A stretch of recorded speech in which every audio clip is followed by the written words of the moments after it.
Okay. Yes, I am live. I'm live now. I'm live. Hi, guys. This is officially Unofficial Geek Channel.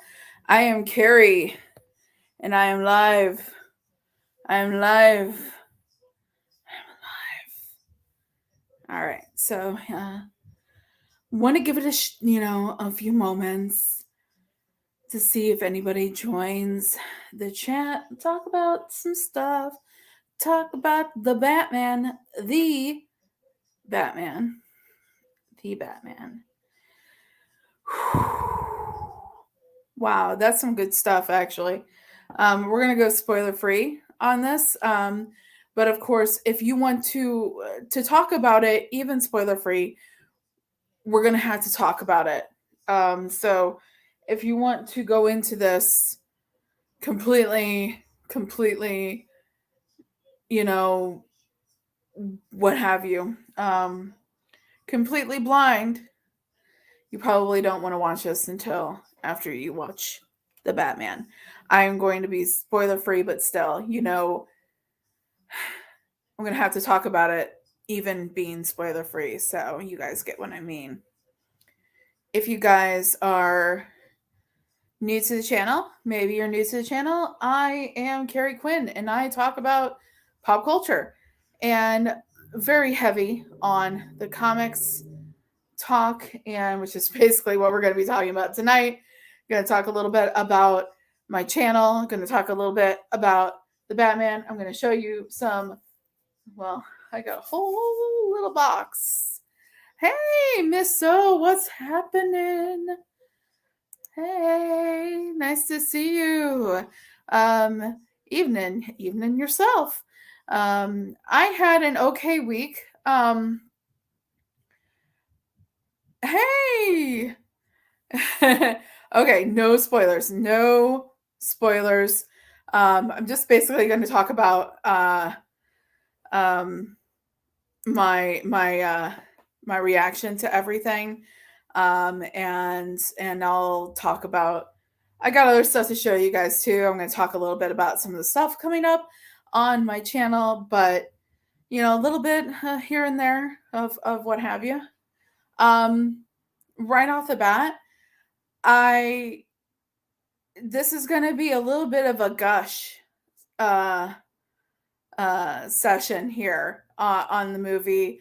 Um, when they announced it sometime back that they were going to be doing Matt Reeves and Robert Pattinson were going to be doing the Batman, um, I actually really like Robert Pattinson.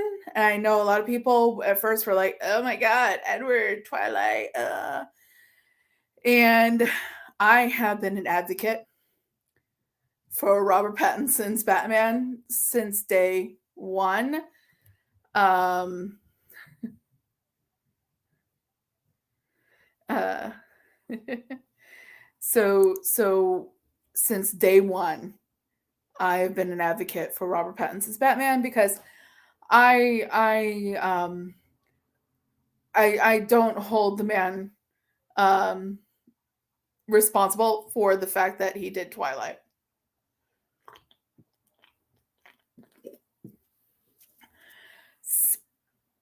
Side note, I don't really like Twilight all that much. I read the books.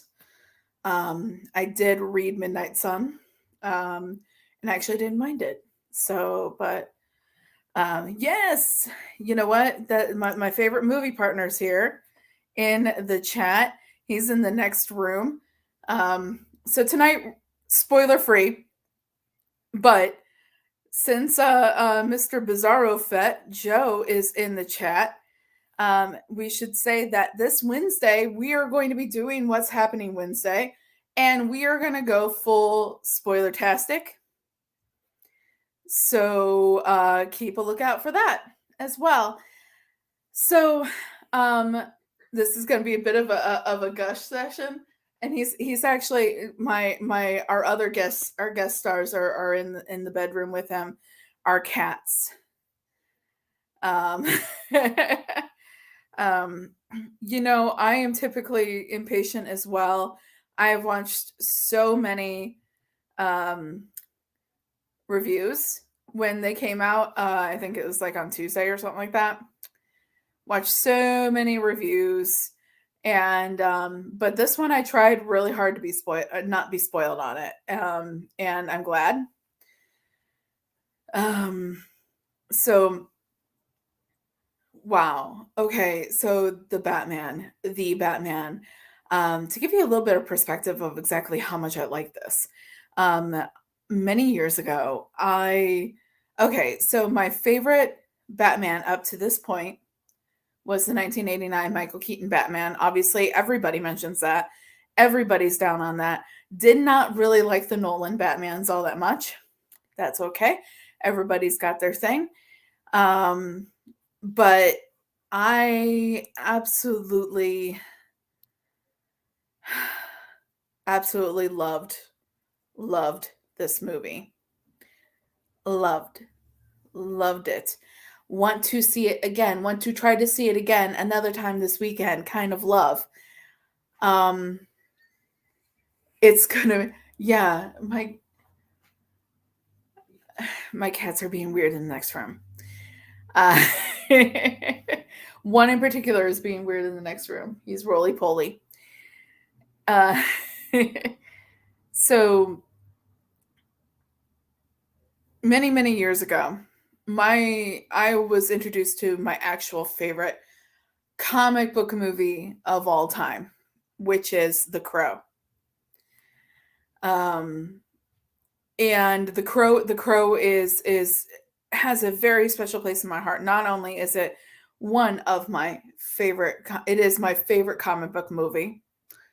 Um, but it is also one of my favorite movies overall, not just comic book movie. I absolutely love The Crow.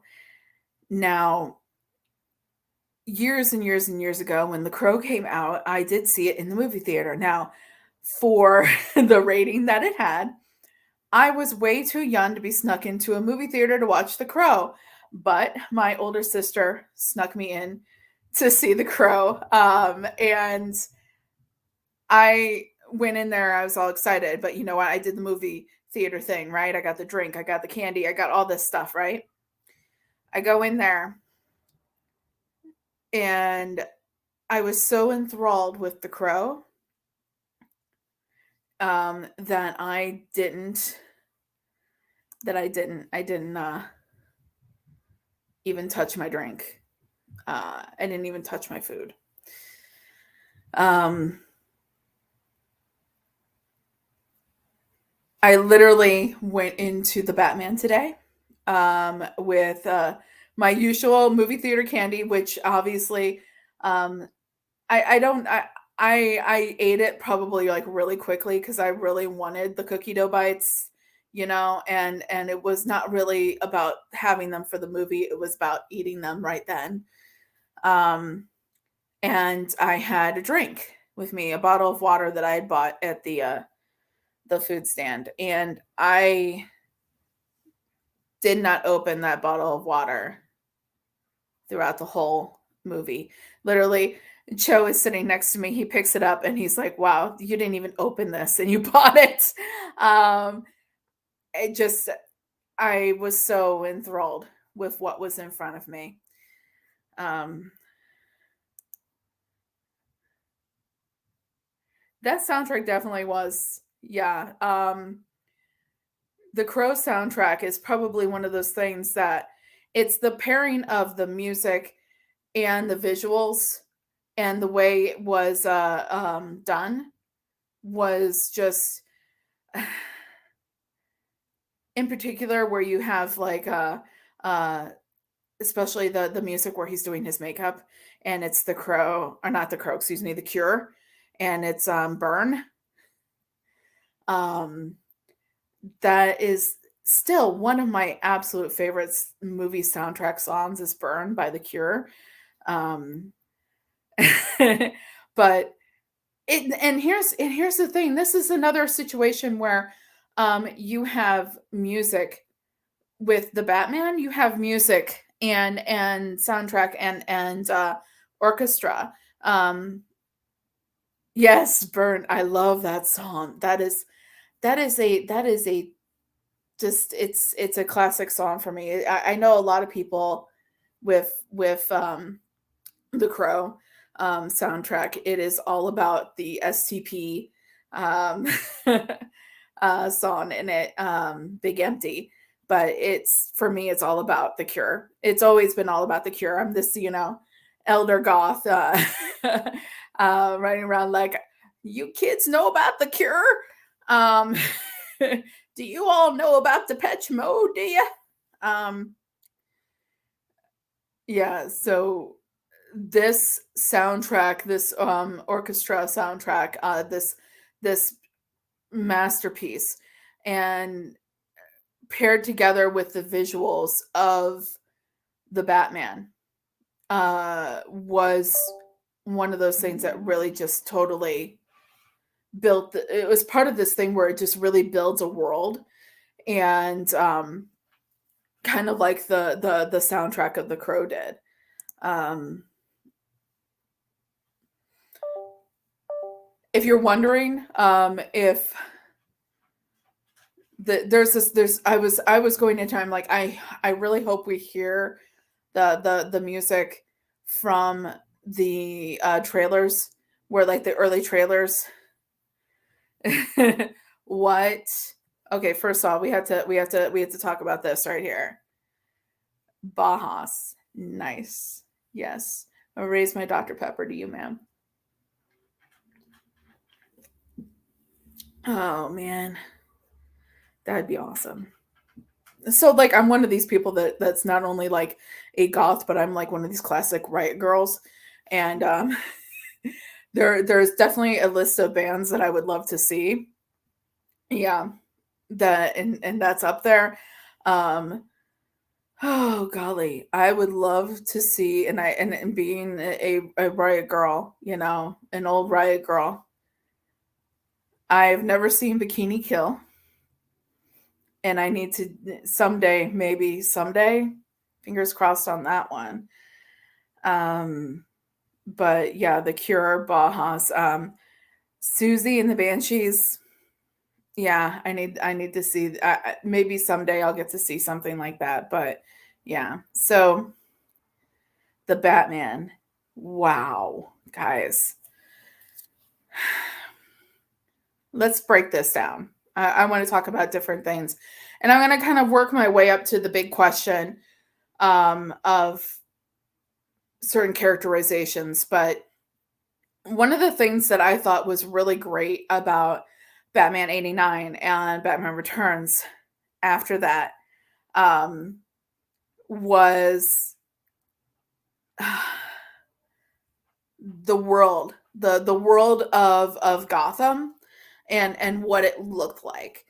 And in one hand, the world of Gotham looked in Batman 89 and Batman Returns, and that is bigger than life, and just, gargoyles everywhere. And don't get me wrong, a girl loves her gargoyles, but there's elements of it too, that it looked like this big, urban wonderland, demented wonderland. And on one hand, I really loved that, but on the other hand, it was one of those things where it was like, okay, there's too much of a jump. When I rewatched it like a couple years ago, there's too much of a jump from the real world to Batman world. And Batman world is fantastical and complex, and like a demented, wonderland. Um, but and that's exactly what I'm getting at. That's exactly what I'm getting at. Um, is the city is its own character. It is. And what I loved about the Batman today was how it just really looked like a mishmash of any city that you could go to. Like, there are elements about it that look like Chicago. There are elements about it that look like New York. There are elements about it that look like Los Angeles. And I really liked that because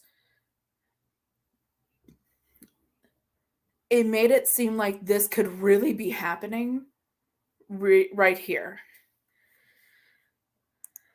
I did not get to watch very much of the TV show Gotham. I one time went on like this rabbit hole of looking at different characterizations of the Joker, and one of the ones that keeps popping up is I can't remember the actor's name, but for some reason they with copyrights and everything like that, they could not actually use the name the Joker. But this character, uh, actually, they did a very Joker-like character, and I went on this like rabbit hole of characterizations, different versions of the Joker, and I came across this guy's. Um, he's also the actor that was the actor in that one Star Wars game that came out. Oh my gosh. Fallen Order. What was it? Fallen Order. Fallen Order. He was Cal Custis. Is that the name? Yes. Yeah. And Joe with the assist. He had this really like intense, crazy air about him, and I just was like, okay, you know what? If I ever wanted to watch Gotham, it would probably be because of that character. But no, I never actually watched Gotham. I believe I also heard that they have a version of Selena Kyle in Gotham, in the TV show Gotham. Maybe you can correct me if I'm wrong. Which is one of my favorite characters also is Selena Kyle, Catwoman. So the city and the way the world build happens on the city and how it looks like a mishmash of like different cities because it could be anywhere in the United States because there's some very real themes going on here. Okay, so I love the fact that kind of like with like a little gnat or something on me. Okay. So the whole feel of using light in this, and I don't know if anyone that's watching is much younger in the TV show. They're all still kids. Yeah. Does it go with the whole some of the villains were adults?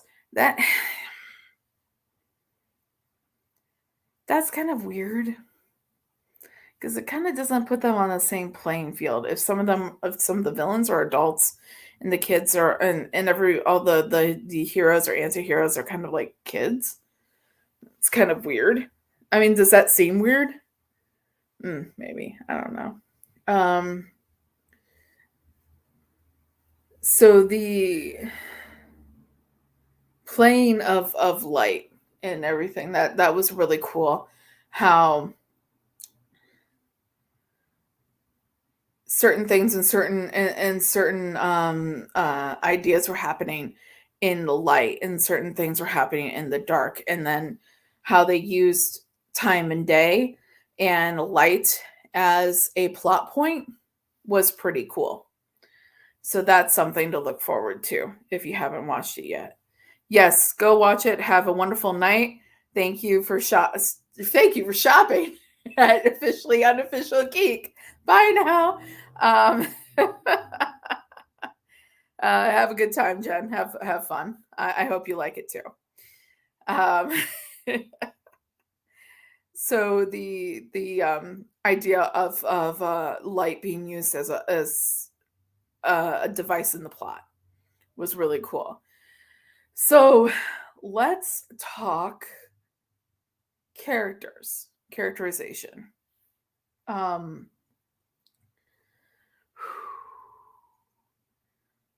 I loved not only the chemistry between Catwoman and Batman,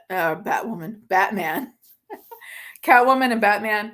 I love the chemistry there. But the chemistry that really kind of caught me was the character chemistry between Gordon and Batman. Yeah, the character chemistry between Gordon and Batman um, was really great.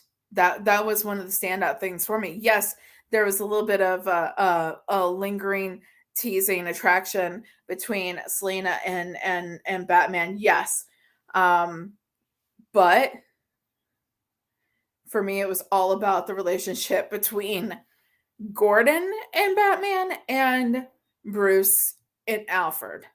Um, Alfred, Andy Serkis as Alfred. Let's talk about that there. When the casting originally happened, that they're around the same time they were talking about the casting of Andy Serkis, they were also talking about the casting of Colin Farrell. And I was like, oh, okay, so they're talking about how they're going to be casting, it was the casting they were usually talking about it in the articles together because it happened the same time, was Andy Serkis and Colin Farrell, where you're going to have stuff about Alfred and the Penguin, or Oswald Cobblepot.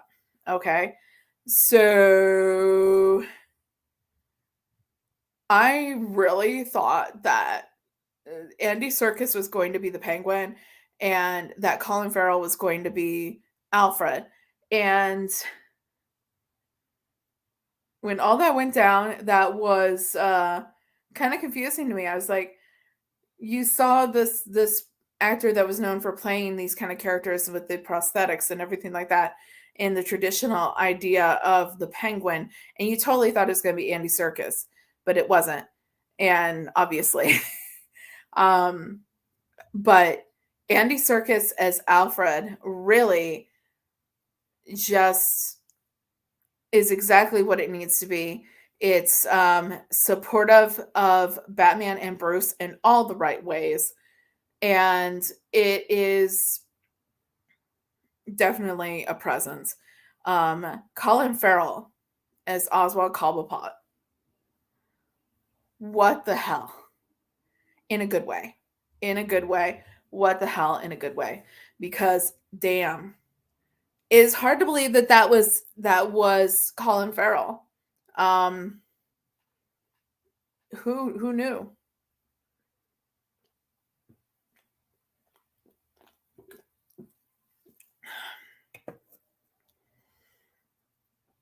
So let's talk Paul Dano as the Riddler. Paul Dano is the Riddler.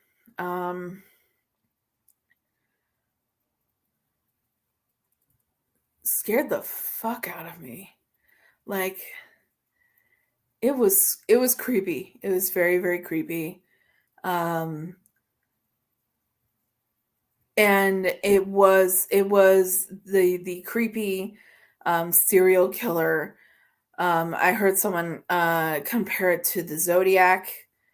Yeah, one, he was great as the Penguin, and yes, Paul Dano deserves any kind of recognition he gets from this, because dear God, it was just.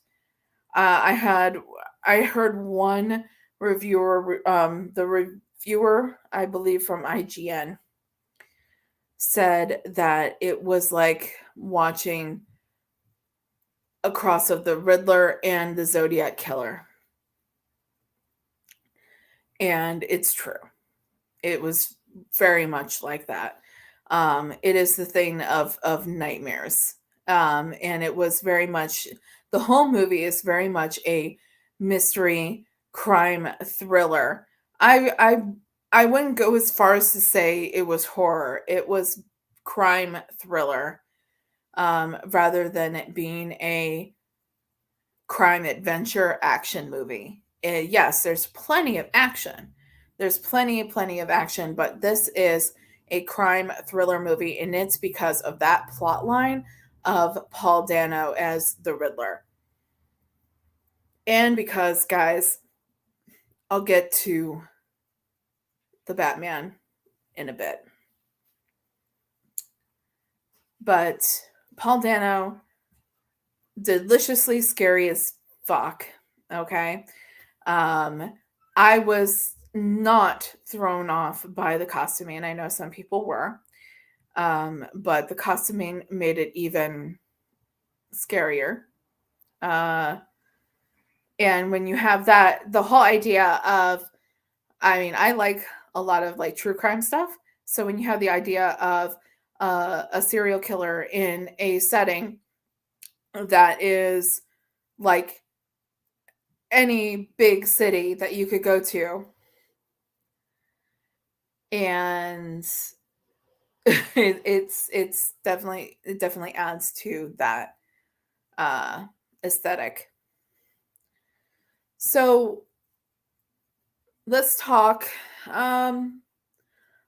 major items. Let's go with major items to avoid a lot of spoilers in case somebody is watching this later. But let's go ahead. Let's talk Selina Kyle. Absolutely. Absolutely. I've been doing a lot of reading of Batman, in particular Batman stories that have to do with Selina Kyle lately. And that is on the money. It was on the money. Zoe Kravitz hit it out of the park as Selina Kyle. There was the perfect mix of badass that could kick you into oblivion, plus vulnerability. Tough vulnerability. I love the tough vulnerability that she displayed in the role. Her connection with everything going on was quite interesting. Her relation to everything going on. She works at the club that everything is really going down in.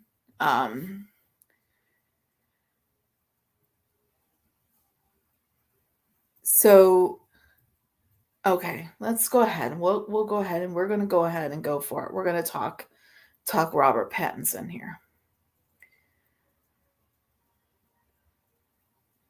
And the portrayal of Bruce Wayne and the Batman. This is a detective story. And that is pretty gosh darn great, because we've had a lot of different kinds of Batman to kind of pull from around here. One of which, being the, millionaire playboy crime fighter. Which, is basically everyone has that era of millionaire crime fighting, playboy. And that's a lot of fun. But none of them really kind of get into the idea of the Batman as being really a detective. We when you read Batman, you get the idea, or it's basically kind of drummed into you. World's greatest detective, big time detective. He's the greatest detective ever. All that stuff, and you don't get it really in the movies until now. If you are looking for Batman the detective, and you go in to watch the Batman, you will not be disappointed. And I love that they also kind of get into that relationship and that trust between him and Jim Gordon.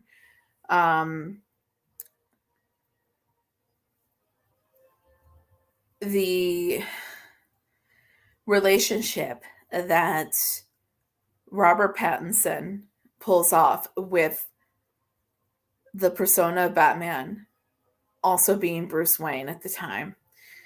Because you do get the idea that it is and there's moments in the story that give you the idea it is very early in the Bat career. And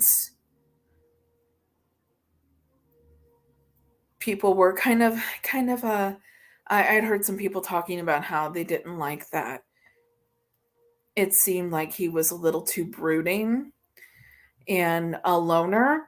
And I contend that the reason why he seems like he's brooding and he's a loner is because up until that point, he didn't have people in his life to bring him into the whole idea of being Bruce Wayne. He wanted to be more Batman. He was definitely more comfortable being Batman at this time. And that is the way that Robert Pattinson played it. However, when in and out of the cowl, he's Batman. He's Batman in and out of the cowl. And very few moments was he Bruce Wayne. And I think there's a point to that. There's a point to that. So, am I completely over the moon about Robert Pattinson's Batman? Yes. Do I think it is my favorite Batman movie? Yes. Yes. It was that gosh darn good. Is it my favorite comic book movie? Sorry, no. That's still The Crow. The Crow is definitely my favorite comic book movie, but you know what? The Batman gives it a run for its money.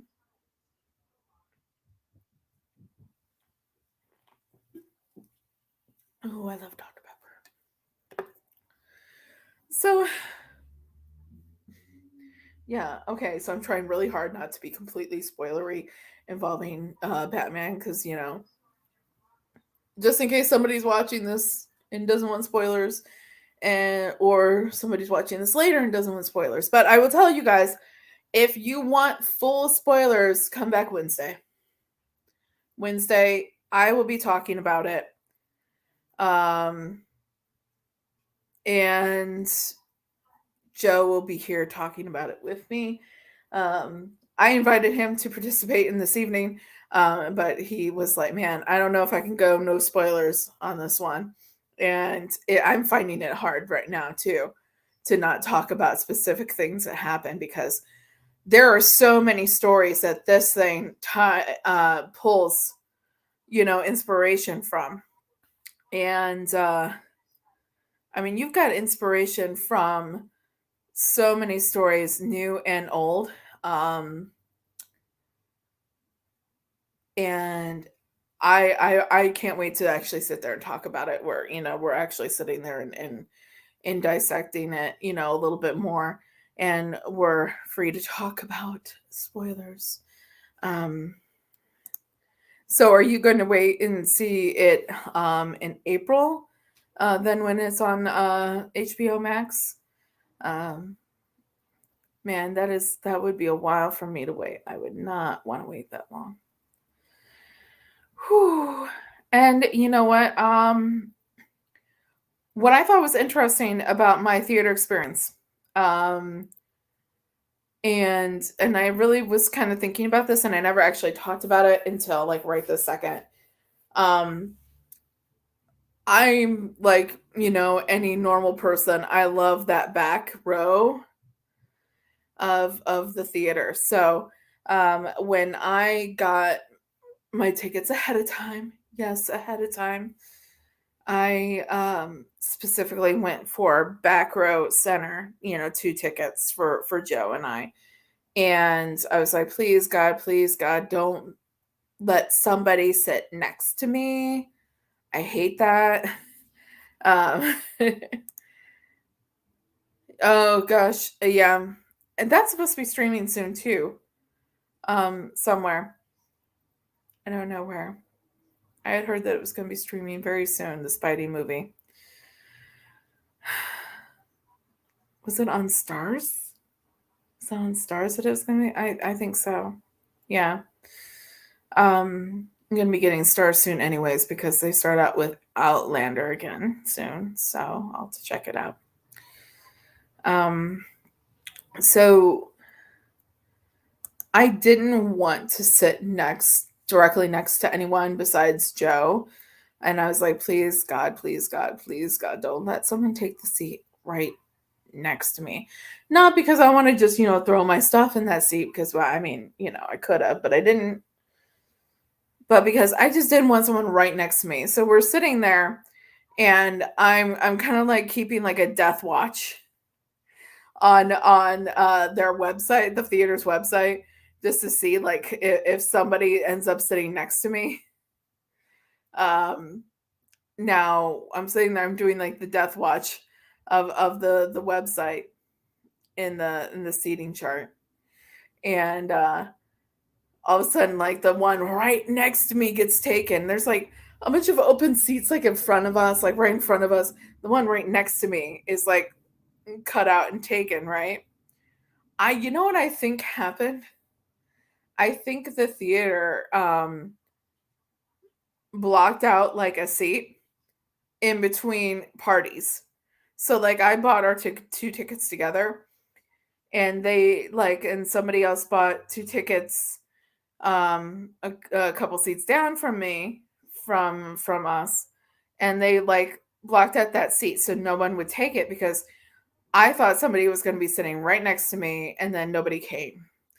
And it was kind of the same other idea, like there's different spots in the theater where it looked like there was like a seat in between groups. So I really enjoyed that. That actually made me feel pretty okay about it. Because I did have that, the person next to me on one side that I live with, and then on the other side of me, I have a nice big cushy seat between me and somebody else. So that did make me feel a little bit better about being there. I really enjoyed the whole like pandemic. I didn't enjoy the pandemic, but I enjoyed the whole pandemic movie watching experience where I watched it from my home and I didn't have to deal with people. Because it's not just the idea of germs and somebody sitting next to me. I just don't want people next to me that I don't know, like right next to me. When there are other seats nearby open, don't sit right next to someone.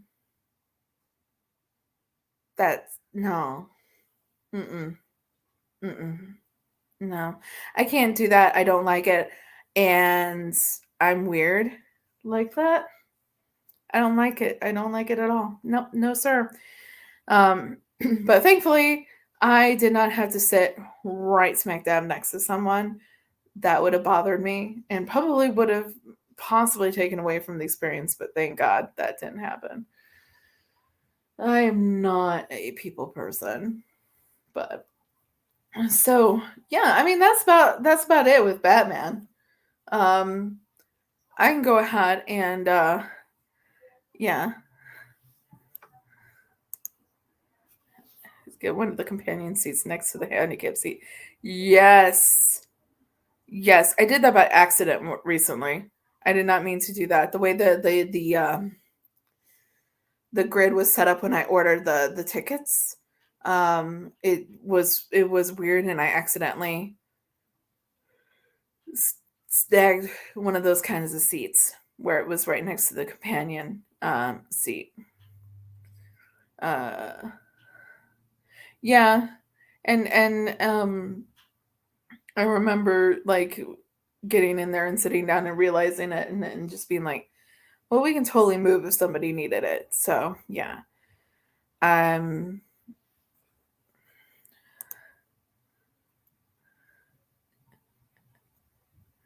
you see, the thing is like we didn't really have a problem with people talking on the phones in the theater. But like I just don't like somebody I don't know sitting right next to me. Like I said, that whole pandemic experience of being able to just only be in the room with my cats and Joe to watch Suicide Squad, for instance, because we had HBO Max, completely wonderful, loved it. We rented Bill and Ted Face the Music, watched it here in our living room, loved it, loved the experience, loved doing it.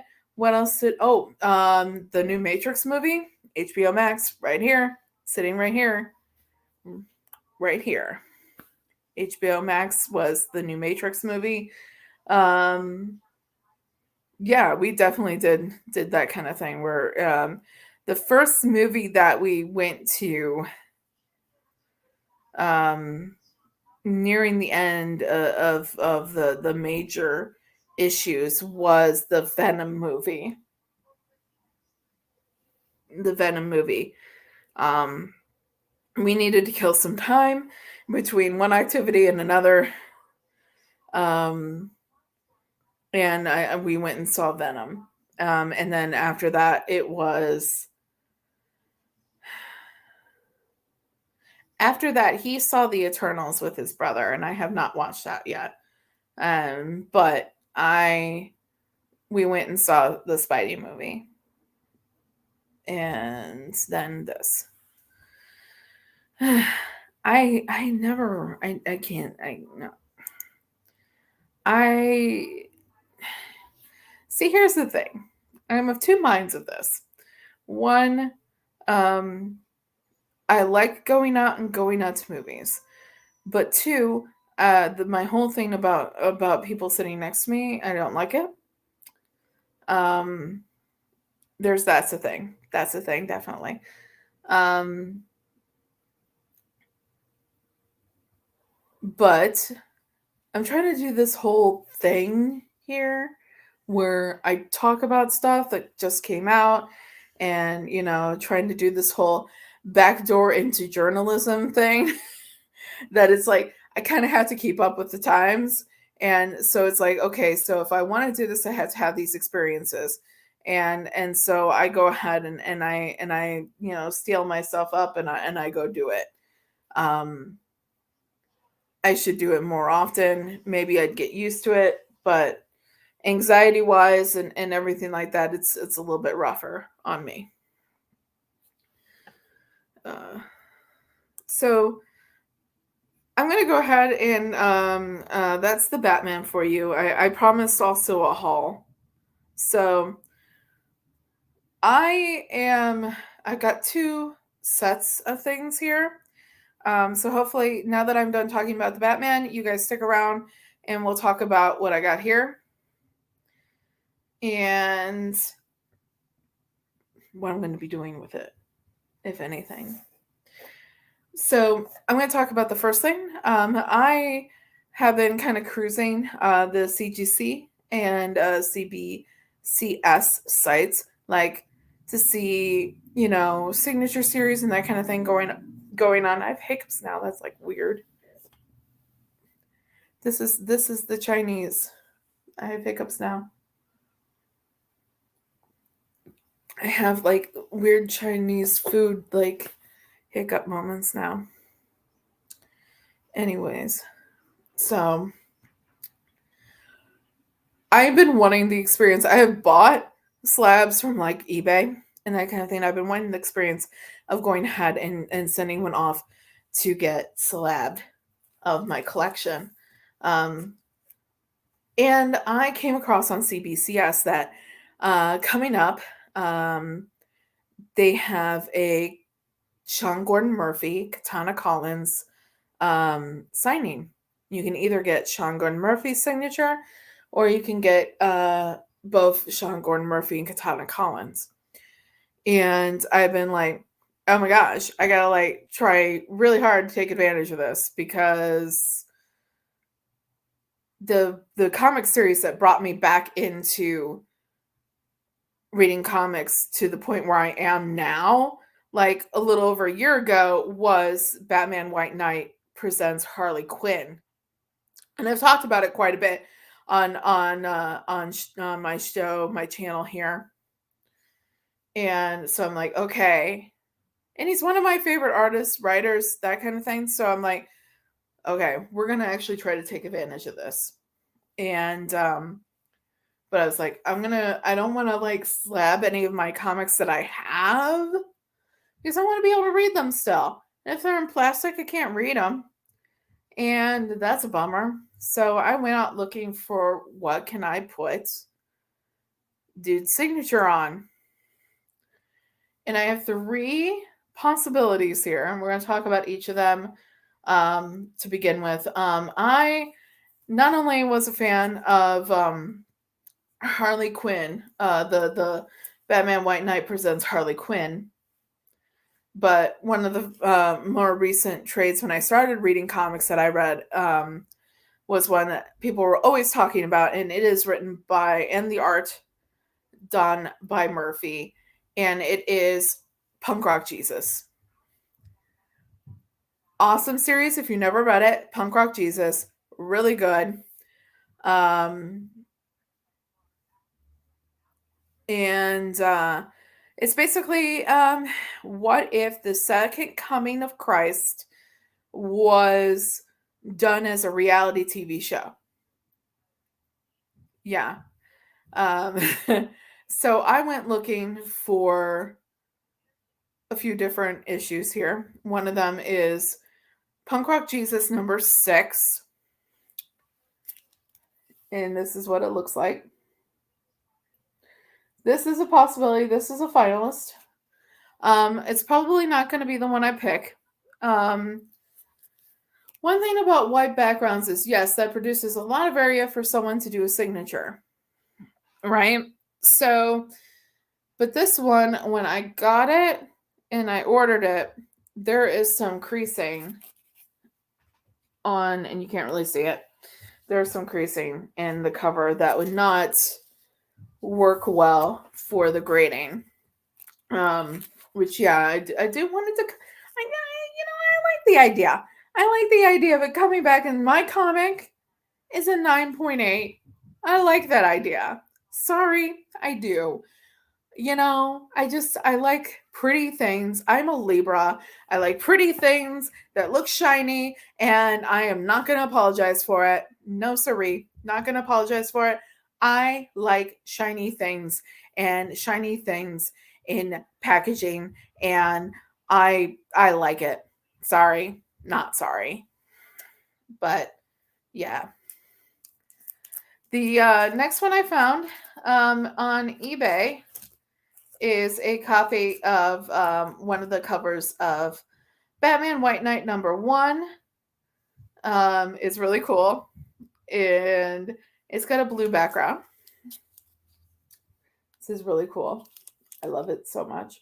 And that is the Batmobile with graffiti on it. And Pissed Off Batman. Pissed Off Batman. Woo! Pissed Off Batman.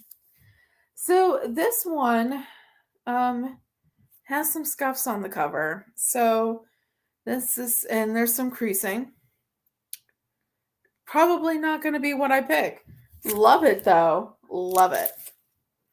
So then we bring ourselves to the third one, the third possibility. And this is probably what we're going to do. Now, this is a variant cover. This is a cover, I believe the cover B of Batman White Knight Presents Harley Quinn number 6. I've been talking about this in circles before about what I want, wanting this cover. And so I figured since I already have the whole series, 6-issue series, I'm going to go ahead and get this cover B. And it's going to, I'm probably going to, I was like, I'm going to consider it to be sent to be signed as part of this thing. And now it's looking like, because this is damn good looking book, it's going to be the winner. It's definitely probably going to be the winner. But this is it. I love this because it is Harley on the whole gargoyle thing. And if you've ever watched, if you've ever read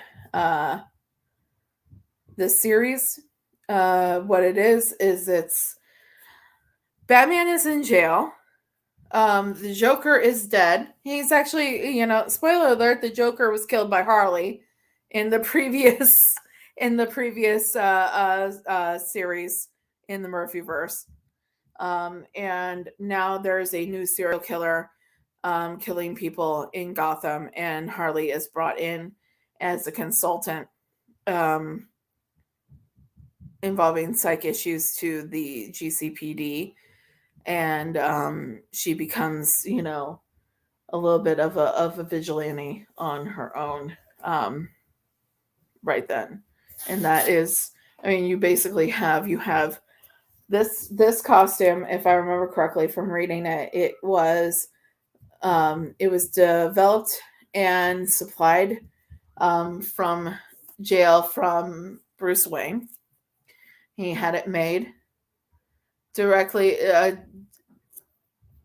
specifically for her to use. And it's her and Bruce Wayne have become really good friends, and she visits him in jail quite frequently, and chats with them, and she has twins from the Joker. And if you are getting ready to read Beyond the White Knight, that's going to be coming out at the end of this month. It is going to also involve Harley a little bit and her twins, who have, started growing up, and they're now teenagers, and that kind of thing. And her dealing with being the mother of twin teenagers. She is a boy and a girl. But one of the one of the twins, the boy is named Bruce, and then you have Jackie, who is named after Jack Napier, the Joker.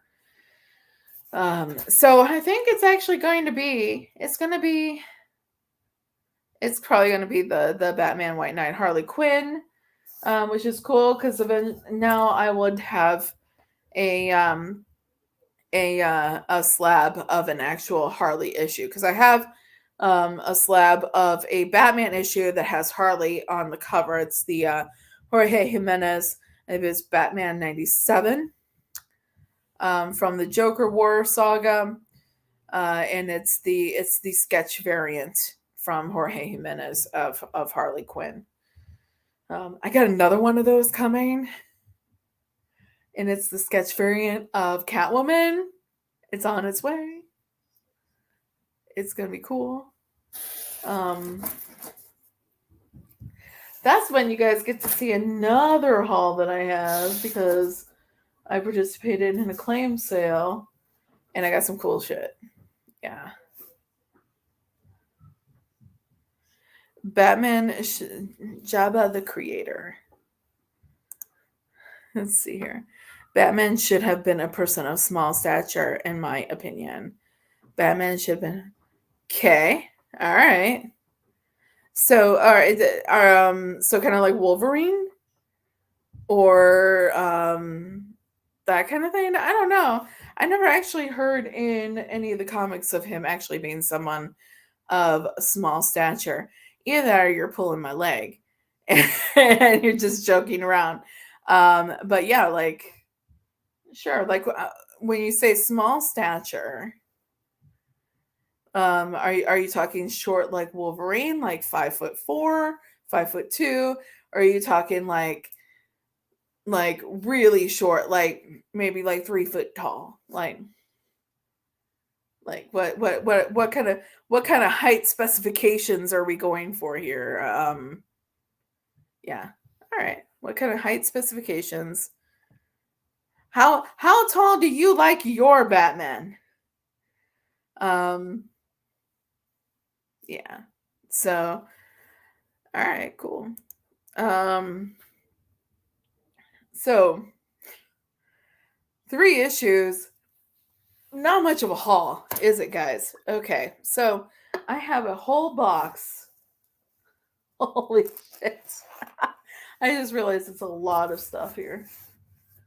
I have a whole box of issues that I'm a part of a group on Facebook that's Infinite Comic Claim. And they do posts on, what they do is they buy boxes of comics. They do posts on Facebook. And in the comments, they post pictures of the comics. And if you reply, if you're the first person to reply, claim, you have claimed the comic. It's really cool. If you want any more information about it, let me know, and I can get that to you. But I collected on my claim at this time, and now we're gonna go through it. We're gonna see it. You know what? It's rough, and it's, as much as I complain about my current job, my current job position, to anyone who would listen, it affords comics, and that's one of the things that's one of the key things. It's like, okay, so when I get a new job, how am I going to afford the comics? That is a factor. That is a factor for me, because now I've gotten really into this, and it's like, okay, now I've become a dragon. I become a dragon with my horde, and yeah, I'm currently coming up with ideas on how to try to curb this. Not like a lot of thinking. There's some. Maybe I'll do my own claim sale. See what I can do here. But this is awesome. This is cool. So these are in no particular order. These are like how I just got them in the box today. And oh gosh, let's see here. How many can we get through before y'all get bored with me? So this is issue 1 and 2 of Batman Arkham City. Let's see here. Prequel to the highly anticipated video game. I believe I have the other issues of this, but like I said, it's in no particular order. But this is one. Let's see here. And we've got some Hugo Strange action here. Number 2. Somewhere in here, I believe, is going to be the others. But we've got New 52, Jonah Hex. This is mostly for Joe. He is a big Jonah Hex fan. This is the let's see here, the New 52, Jonah Hex. This is number 30. It looks really cool. It's kind of like, I've also been kind of collecting some of these covers that look kind of like portraits, to use in my setting for my studio. So that's something I've been doing.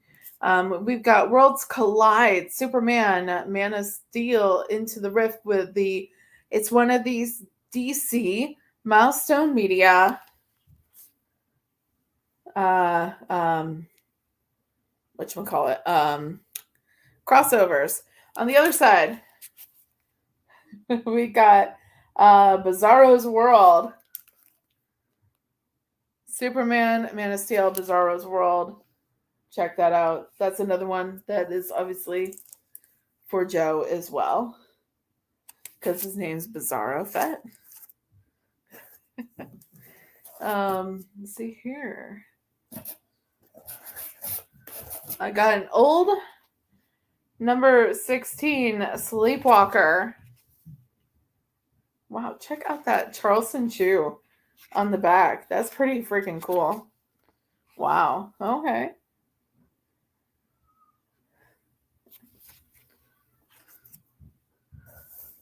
Let's see here.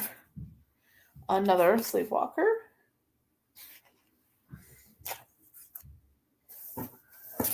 This one, I need to get a board in this one.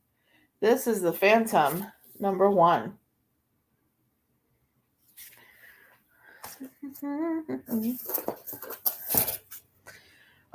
The Man of Steel is back this issue. I got this.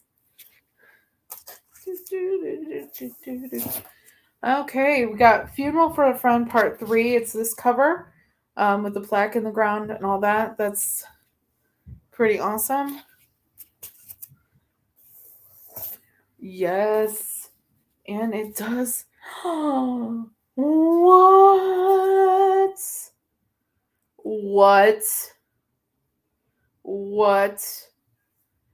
Okay, so this is X-Men Executioner Son Part 3 plus an official Marvel trading card featuring Strife's Strike File. Okay, so the trading card is still in here. I did not know that the trading card would still be here.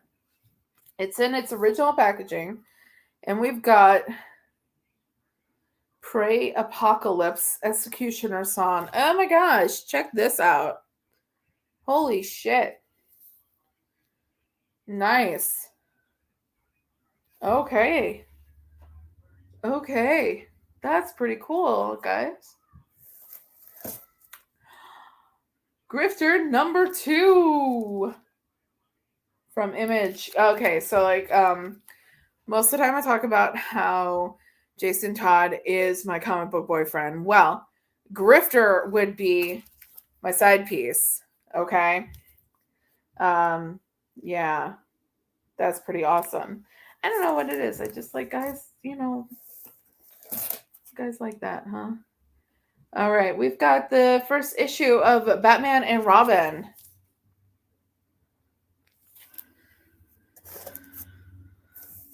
Oh, here we go. Here we go.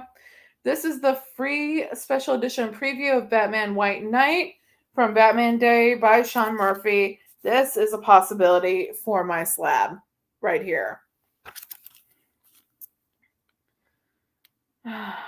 That's pretty awesome. If you have not read Batman White Knight, I highly, highly, highly recommend it. Okay, so we've got Gotham by Gaslight number. Let's see here. Countdown presents The Search for Ray Palmer. Gotham by Gaslight.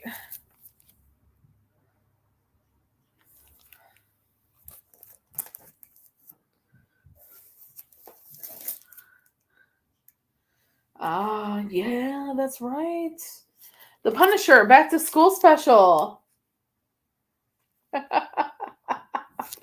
Oh my gosh, the Punisher has a back to school special. This is funny.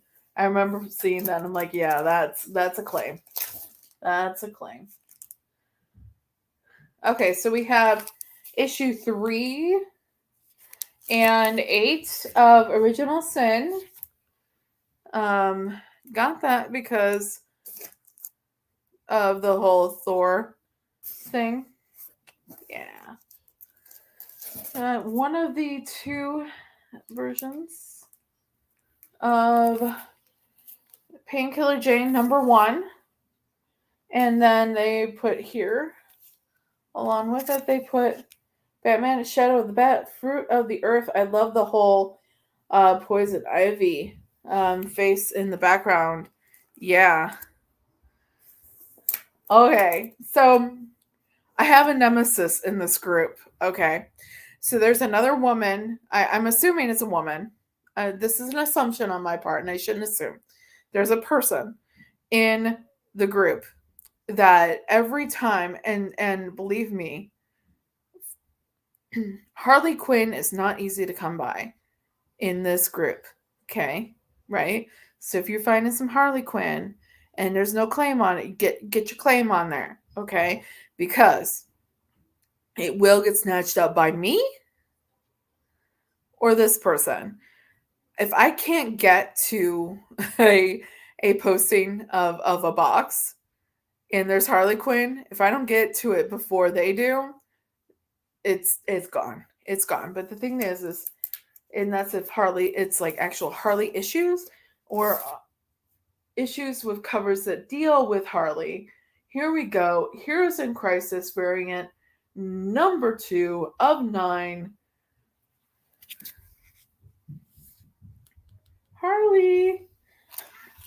Harley holding on to Batman via the lasso. Wow. Isn't that a beauty? That is a beauty. And it's mine. It's mine. Speaking of Harley, we have the new Suicide Squad, New 52, number 6. We got a Harley cover here. Yeah. Let's see here. Yeah, I know. I love it. We have the Collector Corps, Invincible, Iron Man number 1.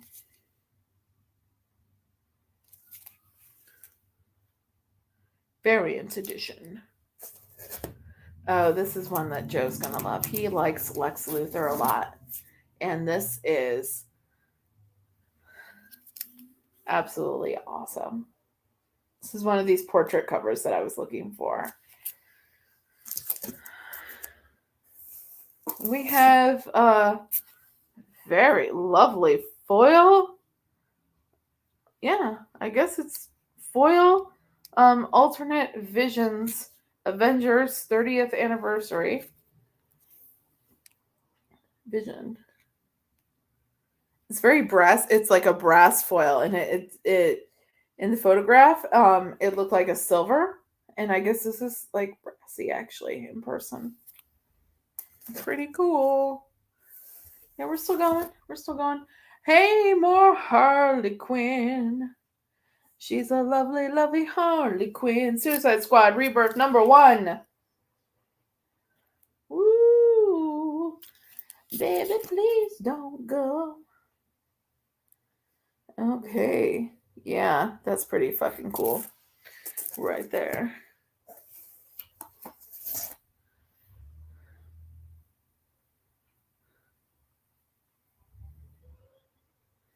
Okay. Why did Carrie make a claim on this?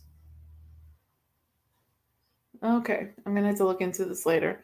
Oh, it's because Arsenal's on it. Shit. But speaking of Batman, how many collections would you say you have in your collection these days? But first, speaking of Batman,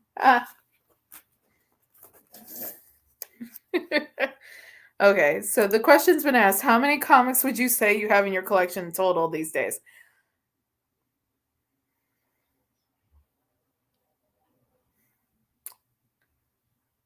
Shit. It would be a guess. So, like, how many comics fits in a short box? That would be like, that would be a good indicator in helping me figure out how many comics I have. Because, let's see here, I think.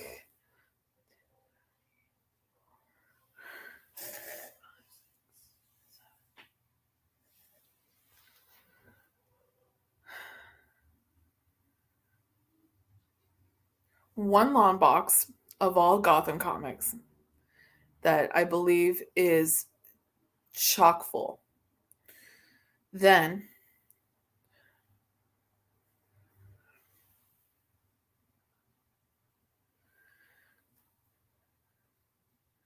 seven or eight short boxes.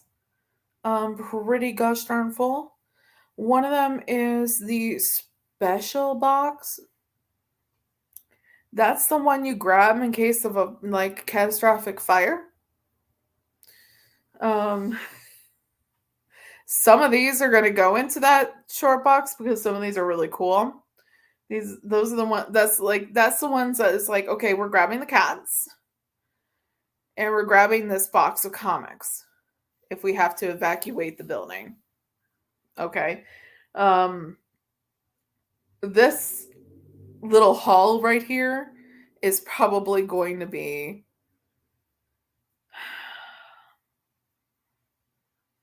maybe 30 comics. Short boxes hold, oh shit. Really? Really? Really? Okay, I'm going to take your word for this. Really? Oh my god. See, this is what happens. This is what happens when you come to the officially unofficial Geek Channel live shows. Carrie gets the realization that she may actually be kind of obsessed. That's a lot. And I have every intention of adding to it. But I need to, you know what? We may have just, you know what? Stay tuned someday. Claim sales on officially unofficial Geek Channel. Oh man, because I'm going to be moving in like less than a year. Crap. Woohoo. Okay, so basically, everything Harley stays because that's my girl. But oh man, and this one is definitely gonna be staying. That I just pulled out the Max #1. Look at this baby. Yeah. The thing is you know what? It could be accurate. It could be. I get into this thing where I like this is the second time I've done like the infinite comic sales claims, where basically there's a box getting sent to me. This one I picked up because I was in the area, but like, yeah, that's a bit. It's a bit. Wow. This one, I inadvertently made a claim on one of my grails. Yes, the cartoon was awesome, and I think that it's pretty much on par with the comic, and that's a pretty gosh darn good copy. So I'm pretty happy about that. But I inadvertently got one of my grails because it was a cover. It was a cover snag. It was a cover claim. But this is DC Rebirth Batman #14, Rooftops Part 1. Look at that. That's gorgeous. That's gorgeous. Damn. Okay, so we've got who does the artwork on this cover? This is another cover snag, where I was basically getting the cover, and it is a Scarlet Witch cover.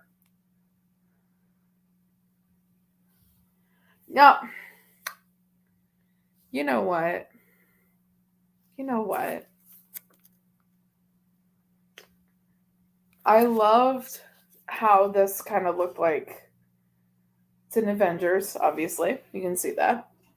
I loved how this kind of looked very tarot card like. And now I'm pretty sure this is a Brooks cover. And one of my other favorite covers is a Brooks cover, and it's the Batman 50 Brooks cover. Let's see here.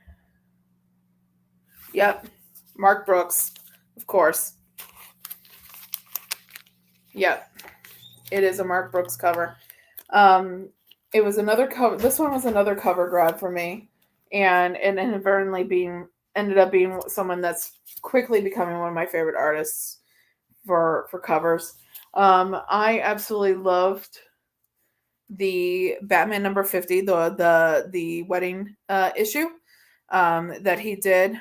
It was cover very much got the Queen of Wands, if you're familiar with tarot, vibe from it. I do not have it. It is on my want list, my grail list, want list, whatever you want to call it, to get one of those, a copy of one of those. And I'll show it off if I get it because it's gorgeous. But definitely it was like Selena sitting on a throne, and she's kind of not necessarily flanked by by two black cats, but it's very much like kind of like the Queen of Wands. Most representations of the Queen of Wands in tarot look like that, where it's a woman sitting on a throne, and obviously the throne is very cat. Like there's cats, there's a black cat sitting like down on one side, all that stuff. And the difference is you do have Batman in the background. I have Detective Comics Rebirth 948 Batwoman Begins Part 1. Lovely cover.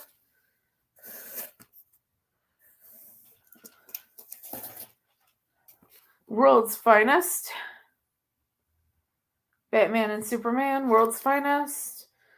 Book 3, third year, June 1999. I got it for the cover.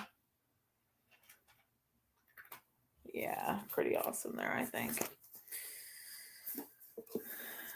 We're still going, guys. Still got quite a bit here. Chilling Adventures of Sabrina, number 1. That's so cool with the skull. And here's the back of it.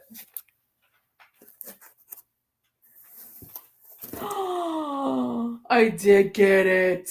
I had forgotten. Okay, so like when I was doing this, I would usually try to remember to take screenshots whenever I claim something to try to keep some kind of idea of my running total, so to speak. So I didn't get too out of hand. And I couldn't remember and I couldn't figure it out, and I never did this. Oh my god, I totally got it. My comic book boyfriend, Villain of the Year cover, Red Hood Outlaw 36. Look at this. Look at this. This is awesome. Look. Ooh, that is awesome. Yeah, had to show that off right away to Joe. Oh my gosh. So awesome. So awesome. This was another cover by, I've been into reading stuff here and there about Lobo. I watched the Crush and Lobo, or read the Crush and Lobo series, loved it. And we've got Legion number 99. Or Legion 89, excuse me, number 10.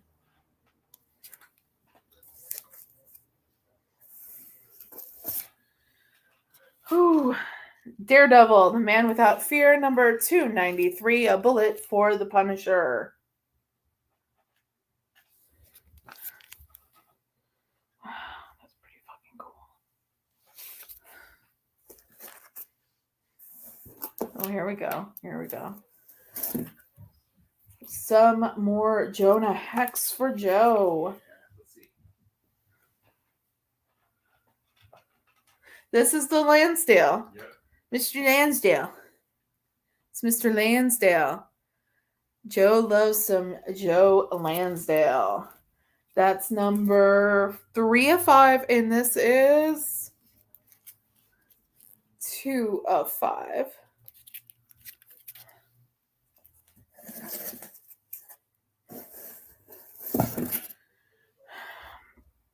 Savage Dragon number 2.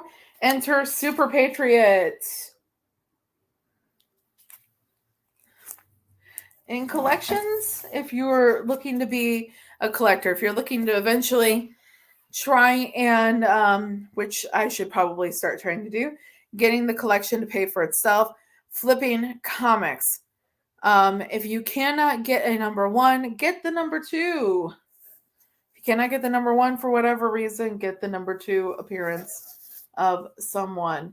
Now, this is another one that I got specifically for Joe. It's Solo Avengers Hawkeye and Black Widow, number 7. He's gotten into Hawkeye. Watched the show and then got into Hawkeye. So, there you go, Joe. Nightwing. Yes. Action Comics Weekly.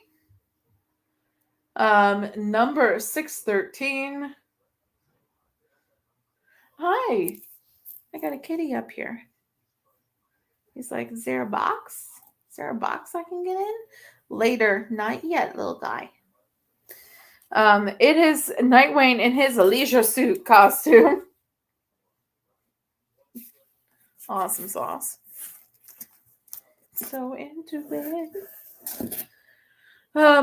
Okay, so we have DC, the Warlord, Beast against Blades. This looked cool because, well, why not? Dinosaurs. Dinosaurs, because why not? Hi. I have a kitty here. He's being curious. Yes. Okay, so Batgirl 38. Right, girls. I got this. This is a cover buy. Most certainly a cover buy. We have DC Special number 1, The Return of Donna Troy.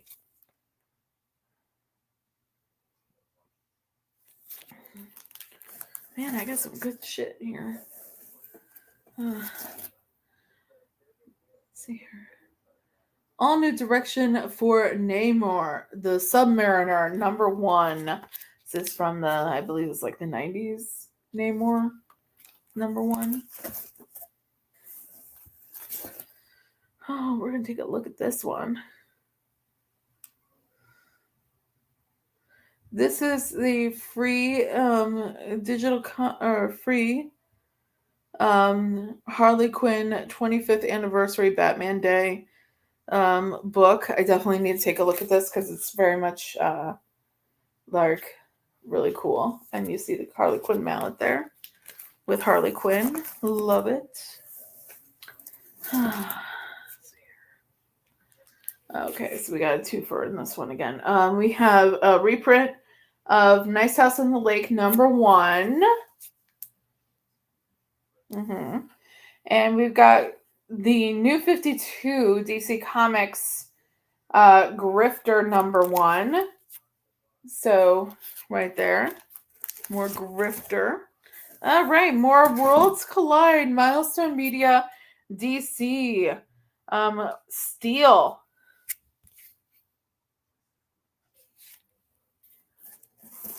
If that wasn't enough, we got another one. Milestone Media, DC, Worlds Collide, Steel issue. Yeah.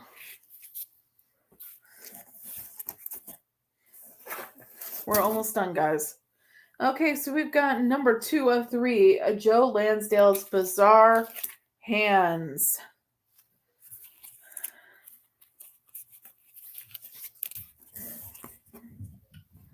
We got the other copy of Painkiller Jane number 1. And then we've got, oh, here we go. These are the other 3 Arkham City Batmans. So we've got number 3. Yeah. Got my Harley Quinn and Joker here. We got number 4. And we got the final chapter, Exposure, number 5. So, yep. Carrie went nuts. Carrie is nuts. And got a lot of comics. So, there we go. That is that haul. And that would be about it for the evening. So, what's going on? What's going on with the programming here? I'm trying to expand officially unofficial geek. Well, actually expand what's going to be known as Carrie Queen Productions, something like that, where I'm going to have a website that's going to be, different tabs are going to be related to different items within my repertoire, I guess. So what is that going to involve? Well, there's going to be some writing on there. There's going to be a blog. This is the website I've been working on. There's going to be information for Officially Unofficial Geek there too. There's going to be a blog. There's going to be some of my photography on the page as well.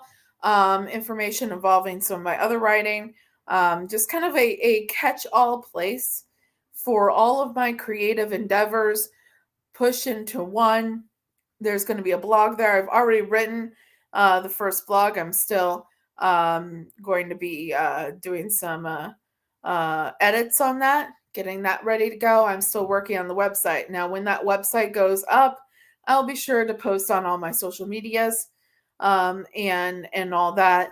I kind of want to create this, area where people can go to not only, like, if they discover me in one area, they can go to the website, hopefully get directed there, coaxed there by myself or someone else, and see all the other stuff that I've been doing, photography, the writing, everything like that. Officially Unofficial Geek, all in one spot. So I've been working on that. I've been working on some writing this week, but in order to not get too overwhelmed, because I do still have my day job, I'm trying to limit and schedule things accordingly. So instead of Officially Unofficial Geek dominating too much of my creative time, what I'm going to be doing is limiting it just a tad. Like I'd mentioned, there's going to be blog articles that are going to be things that are either going to be, there's probably going to be maybe minor things that I talk about on there, but there's going to be different things that are actually comment pieces, editorial pieces, stuff that's researched, okay, that is going to be on this site. I'm looking to stagger those along with different things that I do special on the Officially Unofficial Geek. So we have 2 programs on Officially Unofficial Geek that are stuff that I've been doing the last month or so pretty regularly, like once a week. And that's going to be the collected editions Tuesdays and Flashback Fridays. What I'm going to be doing is I'm going to be limiting those to every other week. And then any week that I don't do those, I will be doing one of these major blog post editorial research type articles on my website blog. So that's one of the first things that's going to be going on here. We're going to be keeping What's Happening Wednesdays every week. We're also going to be doing my usual Sunday comic review, comic overview of what I just read that week. And I got it over here on this side of me. And we're going to be keeping those. Those are going to be weekly still. But like I said, on weeks that we're not doing the collected edition Tuesdays and Flashback Fridays, we're going to have other content available for you, for anyone to look at if they so desire on the website. And yeah, it's, thank you. I do appreciate people being supportive of that and being supportive as much as they can of anything that I do. I spent a lot of time in my adult life. I'm 40 years old. I went to college. I got a degree in theater, and then I promptly turned around and did nothing with it. For varying reasons, which I won't go into.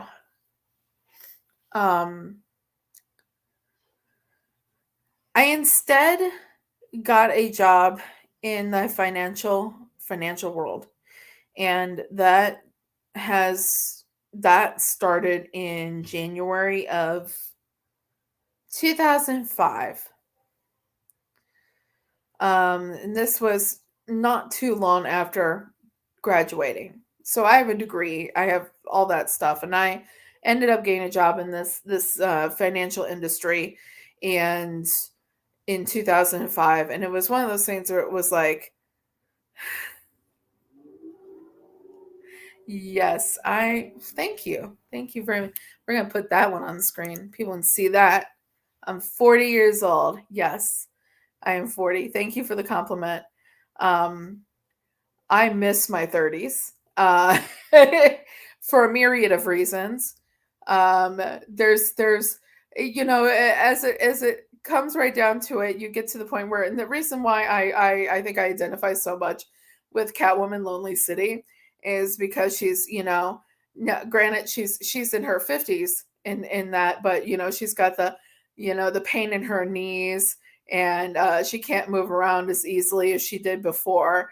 um, and it's like I got this really bad arthritis problem in an ankle, and it's like I'm sitting there and like it's really been awfully limiting on everything that I've been doing. um and it really stinks because I used to be one of these people that like not even too far in the past, I used to go to conventions. I did the 4 days at Gen Con. Okay. Um, if you don't know what Gen Con it is a gaming convention. I did the 4 days one year at Gen Con and didn't even blink. Like, yeah, you'd get tired. Okay, guys, you get tired. You really do. But I did it. I did 4 days at Gen Con. Yeah. 48, the thing is the age necessarily doesn't even like freak me out. It's the fact that like I am beginning to like over the last year, really the whole ankle thing have been going like downhill for me. And what I hate is the reason why it's been so hard for me to embrace the hair, because this is natural, baby. Um, yeah, it is a lot of fun. It's a lot of fun. Crowds, yes. But I went pre pre COVID. I went one year and I was there like a day and a half. And did my thing, and then the next year I did all 4 days of Gen Con. Um, I don't have a lot of time to do it lately. And I don't have a group right now. The group that I was in, like, I kind of just like fell apart. Um, and the group I was in before that, I left the group, but we won't even go there. We won't talk about that. But I loved gaming. I loved playing D&D, Pathfinder, all those things. So, but right now in the schedule, there's just no room. But like I got into the financial industry in 2005 as a collector. I would call people for money, that owed money, and they would pay me or they wouldn't, and this is how it is. I got very very used to being called all kinds of names on the phone. And that's what I did, and then I soon moved into a more administrative role, and then I soon moved like administrative assistant kind of role, and then very soon after that I had a quality assurance, quality control kind of role. um, and then I kept doing that, and I was doing that for a while, and then I moved to another company and I was still doing that. And it was a good fit for me. I'm a Libra. I analyze. Um, so much fun. Even if you just do like a one shot, and that's basically you do one game just to kind of try it out, just give it a shot. It's a lot of fun. You basically it's pretend you're a superhero for one night, kind of thing. That's what it's like for a lot of people when they're playing D&D. Um, so I get into this and I'm doing that the quality thing, and I'm really good at it. I'm analyzing, doing all these things, and but the money just quite wasn't where I needed it to be. So I took a position in a different part of the financial career path. And it is very difficult and very stressful. Um, and yeah, so I wish I could do more. And that's what's always frustrating to me because I'm so comparatively unhappy in my creative or my career. I hate calling it that. I hate calling it a career. If I call it a career, then it's real. Um, how unhappy I am in my job. We'll call it that, my job, versus doing all of this stuff, which is work. Oh my goodness, this is work. This is work. This is work I don't get paid for also. And it's a work of love for doing this. And I spent a lot of time in my adult life throughout this whole time period of not being completely fulfilled and not really completely liking anything. And I went through time periods where it's like, okay, maybe I'll become a teacher. Maybe I'll open a bakery.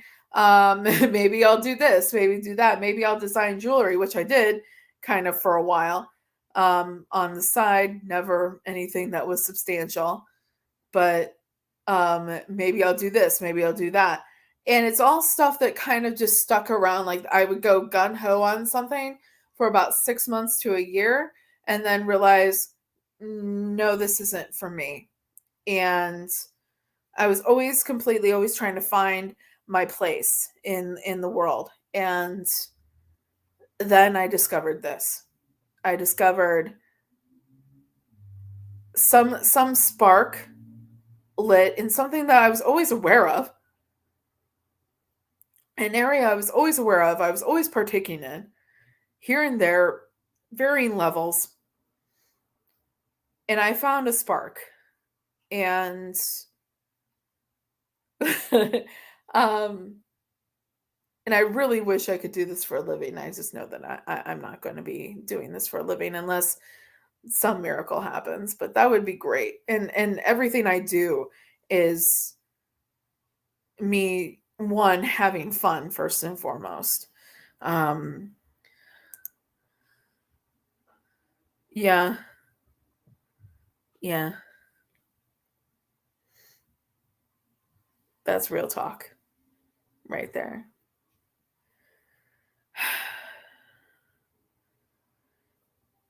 I just feel like a lot of us would be in better, way better places if the world, or at least our little section of the world, appreciated different things than what they hold value in typically. Um, and that is the real talk right there. Yeah. Yeah, I it's not even just the insurance for me. It's yeah.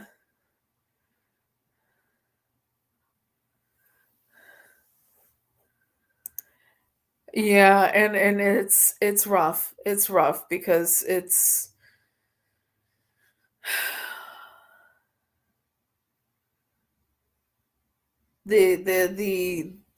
oh man. The thing is the whole, I was in therapy for a while, and it was like, you're trading your sanity for a paycheck. And it's definitely where we're at part of the time, a lot of the time, with this job. So I do this so I don't go completely nuts. That's a good way to look at it, I think, maybe. Yeah. So I'm glad, whoever's here is here.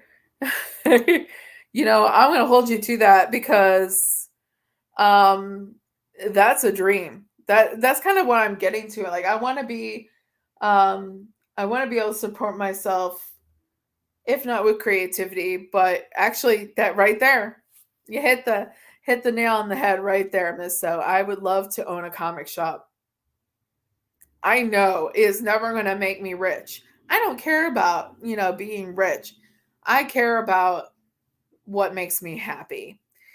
And that would make me very happy. So I'm going to hold you to that.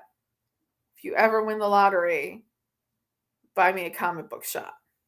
There you go. With or without the island. Either way. My days off from the channel here. I did some writing. Like I think I kind of mentioned earlier, I do have my first blog article written. It is actually about something that just happened. So it is kind of new, which is why I'm going to go kind of balls to the wall on getting my website ready, up and running, so I can get that posted tomorrow. Sometime this weekend is actually, I don't know if anyone watching has heard about this, but epic fantasy writer Brandon Sanderson has potentially broken the publishing industry.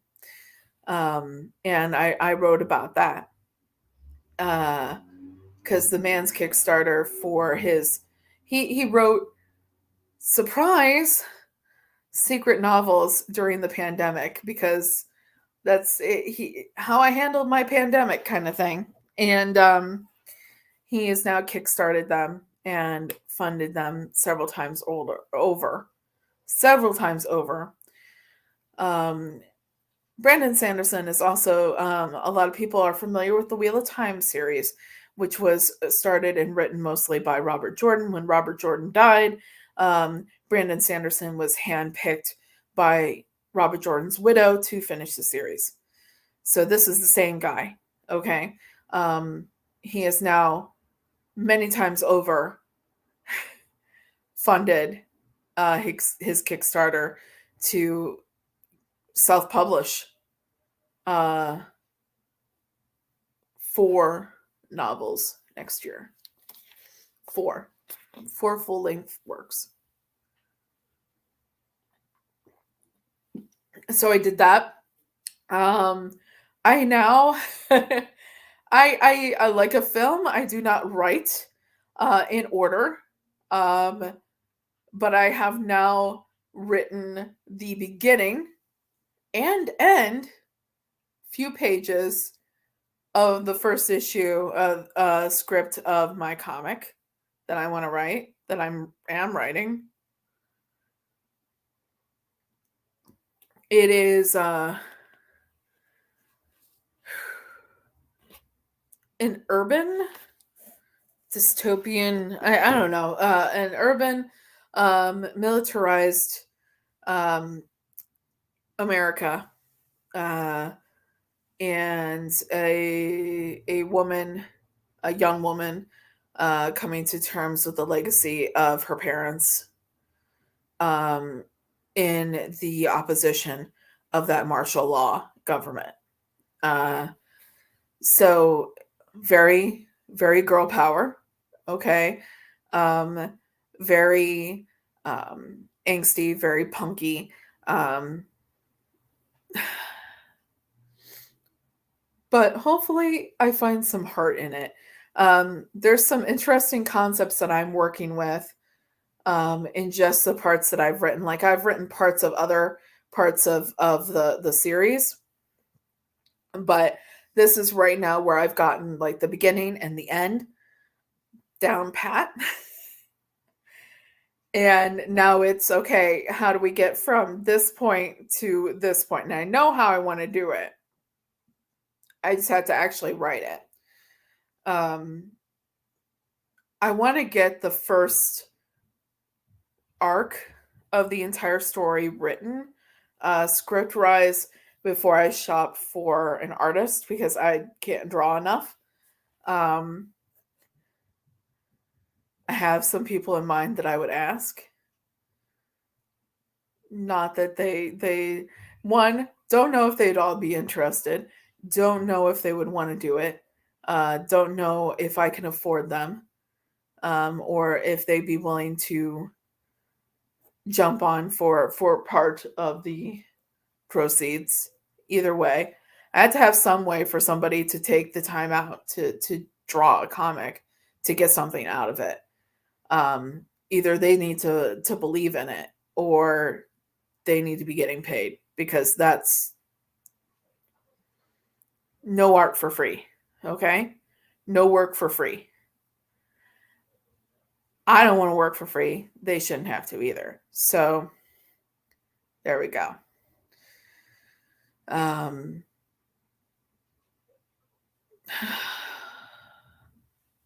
Did some reading, did some writing, did some thinking about where I wanted to go with this, and a job search. I'm looking for a new job, basically.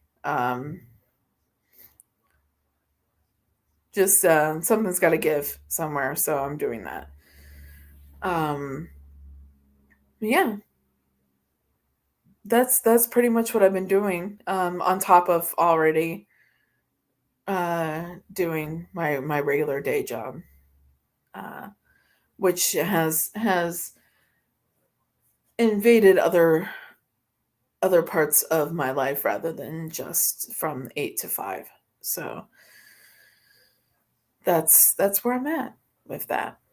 But so the writing is happening slowly but surely. Uh, yeah. So, well, I have been talking my gosh darn ear off. I am decent. The thing is if you read my work and that was you got something. The thing is for me it's one of those things where it's like I want somebody, if they're doing something for me, to get something out of it somehow, whether it is, they want to do it, and I'm never going to approach someone and assume they're going to do something for free. I don't do that. I've known enough musicians and artists that have been required, um, or asked, more like asked to do something because of exposure. Um, and I don't do that. I don't do that to people unless they are actually like, yeah, no, no problem. Don't give me money. But yeah, I would never ask someone to do that. But if they wanted to, well, I'm not going to tell them no. Um, but you know what? You could read my stuff and be like, you know what? This girl sucks. I don't want to draw anything for her. So that's also your prerogative as well. But I am a horrible artist. So I've tried. I've really tried to draw, and you know what? I can read. I can read and I can write. That's it.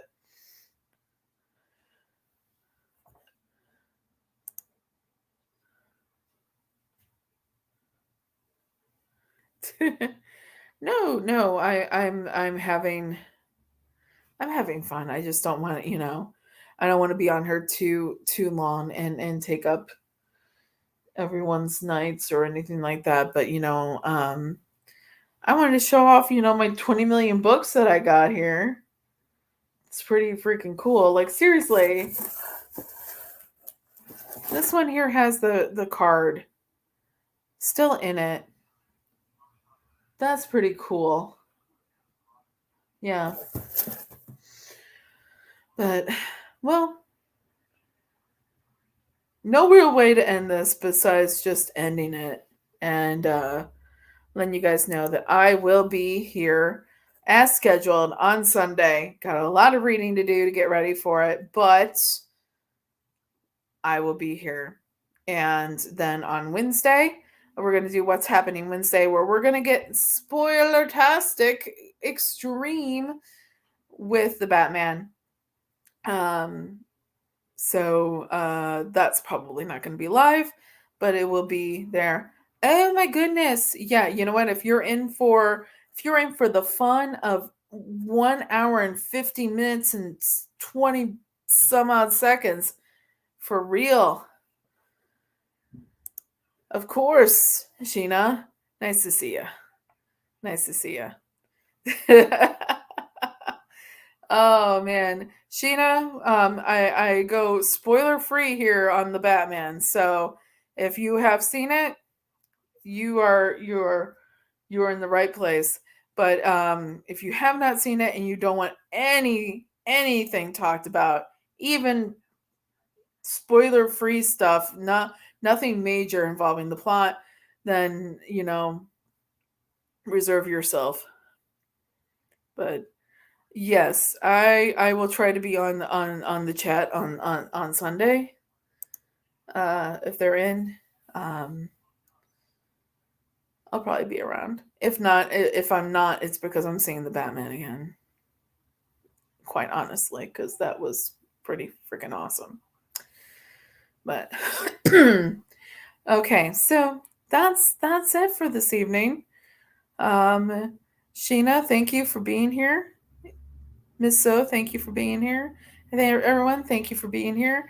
I am going to skedaddle now, and I'm going to go bag and board some comics because that's just how it is.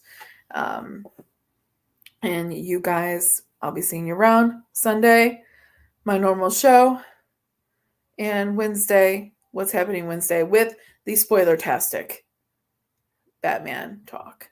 And that will probably involve Joe as well. So I'll be seeing you guys. Have a great night.